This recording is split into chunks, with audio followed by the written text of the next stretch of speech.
Alrighty, looks like I'm gonna talk about this Brighter Shores game that's coming up soon. Those of you that don't know, that have been under a rock, it's the new game that's up and coming with the Runescape creator, Andrew Gower, and I think maybe his brother. I'm not sure if they're both in on it, Paul. But anyways, we're gonna get into this video, and I skipped over the part that's just talk about like the RuneScape stuff, because I just want to see what the new stuff is on Brighter Shores and just the Brighter Shores stuff. So let's jump right into this. The story kicks off with you as the newest recruit in Hopeport's town guard, eager to make a name for yourself. But your role quickly becomes more challenging than expected. A strange storm rages over the harbor. Local goblins are restless, and you Sounds discover familiar powerful to magic a lot of sources other that allow you MMOs. to become one of the legendary classes: the Cryo Knight, Guardian, or Hammer Mage. These classes will be crucial in combating the corruption spreading from. That's the only thing I'm kind of not excited for about this game. I am pretty excited for it just to check it out, being that old school RuneScape and RuneScape in general is my favorite game of all time. But I don't like class systems, and that's part of the reason why I love RuneScape so much. I do like the actual art design of this. I like how it has like the little each square, kind of like RuneScape kind of shows their squares too.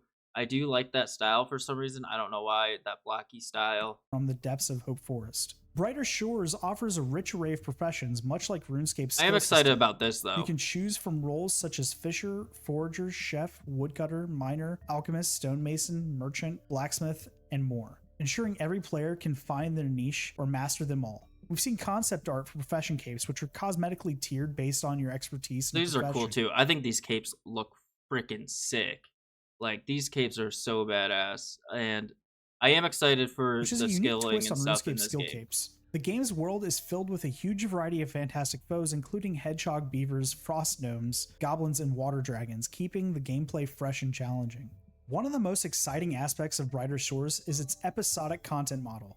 The game will continuously expand with new content. I'm hoping that I mean, I guess technically RuneScape kind of does a similar thing, but they don't like word it that way. Released in episodes, each introducing unique side quests, professions, and lands while advancing the central story. This approach ensures there's always something new for players to experience. Players can also enjoy hours of free content in areas like Hopeport and Hope Forest. For those seeking even more adventures, the Premium Pass offers additional stories, professions, and places to explore. Kind of like access membership. Includes benefits such as entry to the Mine of Montalban and the Chronopolis, unique character names, exclusive armor dyes, the ability to change your name, and player-to-player trading. This model mirrors RuneScape's membership system. Yeah, it does mirror that, but like the not being able to trade other players and that being behind a paywall is kind of weird. I don't know how I feel about that part of it. But everything else seems fine to me. It's like, RuneScape that limits you to a small area and whatnot. If you're free to play, and that you're limited to the quests and some of the skills you can do. So I guess that makes sense. But like the trading part, that part is a little weird. Providing both free and premium experiences. Brighter Shores also features minigames. But at the same time, we don't really know how items in the shops and stuff are going to work in this game yet. So you may not have to trade that much.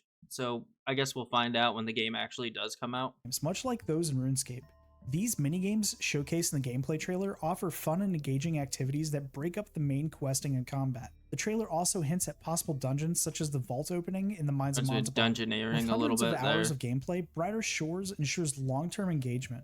Players can earn profession. It is also weird having like just these like little instance areas. I'm curious to see how that will work if because that is, I don't know, that's a bold choice to have just small little instances everywhere, and then you can only see like the little area that you're in.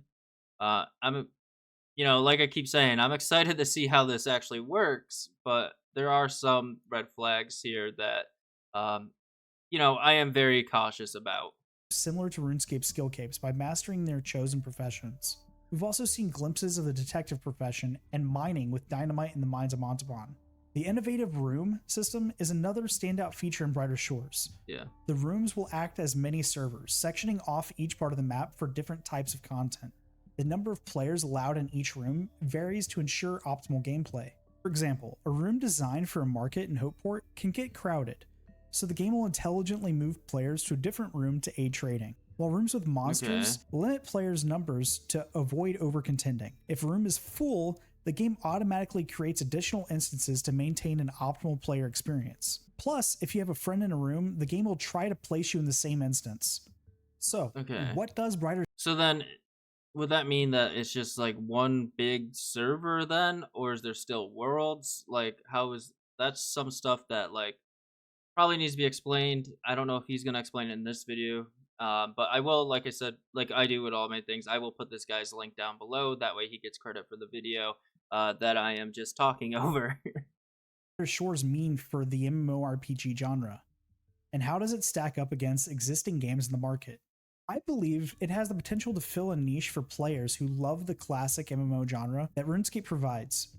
Even though Yeah, RuneScape is still going strong, I think Andrew Gower has a good sense of what the genre needs to create a unique experience within it. Its point-and-click gameplay, coupled with modern elements, could attract nostalgic players and new ones looking for a fresh take on the I genre. definitely think that in the beginning, a lot of people will check this game out, especially people that grew up with RuneScape and looking for the next RuneScape. If they like, that's people that are currently still playing old school or RS3, and then also people that just quit RuneScape altogether, which is very rare, I know, but usually you do come back at some point. But I think the people that are waiting for the next RuneScape, I think those are the people mostly that are going to check this out and hope that this game is everything that they were looking for. And I do wish it luck. I hope this game does really well because I feel like uh these guys definitely miss working on RuneScape and it kind of shows. Genre, especially with its diverse list of professions allowing players to find their gameplay niche, much like RuneScape with a few twists, and its episodic content ensures the game remains dynamic and ever expanding. The balance between free content and the premium pass will be crucial as well, if managed properly. Yeah, It can enhance the player exactly. experience without creating a pay-to-win It environment. has to be managed properly. The promise of continuous updates and new episodes could ensure Brighter Shores has a long and vibrant life. This model not only keeps the game fresh, but also allows the developers to adapt and expand the game based on player feedback and emerging trends. However, Yeah. there are potential challenges. The introduction of a premium pass must be handled carefully Yes. to avoid alienating free-to-play users. Additionally, the game's ability to stand out in a competitive market. Also, it's gonna have to be cheap. Like the initial membership fee is gonna have to be pretty cheap for people to, I think, get into this and check out the membership stuff.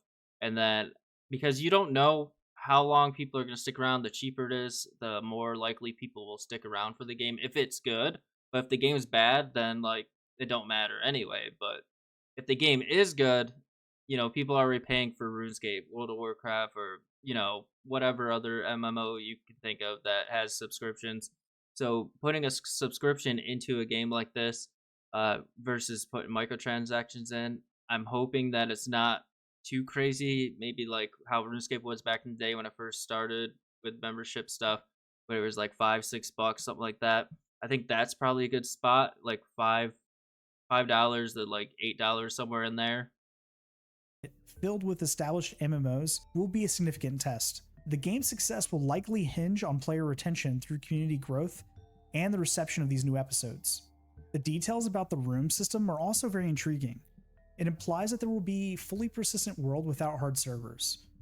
Essentially, it sounds like new instances of different parts of Yeah. the world will be added depending on player activity in a given part of the game. And the fact that I can connect with friends while walking up on a room is also a breath of fresh air. It sounds like we don't have to server hop to play with our friends, Yeah. which is a unique take on server issue that has always irritated me with RuneScape. See, I don't mind that. I kind of like the server. I mean, it's better than not being able to hop worlds at all. You know what I mean? But I am interested to see how this works because that could be a game changer if it works really well. I'm not sure if Albion does this already or not, or if they have certain servers. But this could be a huge game changer if it is just one like big server that just makes new instances. Features like this usually irritate fans of the genre, but I think if executed properly, it could change the genre for the better. Personally, I'm really excited about Brighter Shores. I'm already a huge fan of old school RuneScape. Plus the combination of Andrew Gower's expertise, the rich gameplay elements, and the continuous content updates make it I am actually this is nothing really do this, but I'm working on a big RuneScape video right now and I'm just kind of doing these videos just in between just to have something going on while I'm working on my bigger stuff. So that's kind of why I do these reaction videos. One, because it's just fun, and two, like it gives you guys something to watch in between my bigger projects that I'm working on. So that's just for anyone that was wondering if this was all the channel was gonna be or whatever. Game worth watching. The Cryo Knight, Guardian, and Hammer Mage also sound interesting because we haven't really seen a class-based system in this type of game before. Can't wait to see how it evolves, and I'm ready to jump right into this new world myself. With all that said, when can we enjoy this game? It's slated for a Q3 launch, but is it on track for that release window? Well, according to Andrew Gower's recent updates on X, the game will launch once they finish 4 storylines in the series, and they're currently close to completing the final one. In his most recent update, Gower said, yes, I know it's Q3, but that still gives us until the end of September, until we're late. So That's true. Maybe? I believe the team is hard at work, and they're really pushing for September release window. In either case, I feel that it's best that we I hope it comes out in September, but I want it to be as good as it can be at release so that way it doesn't get screwed over. remain patient and wait for a solid product. Brighter Shores is shaping up to be a groundbreaking MMO, with the potential to rival RuneScape.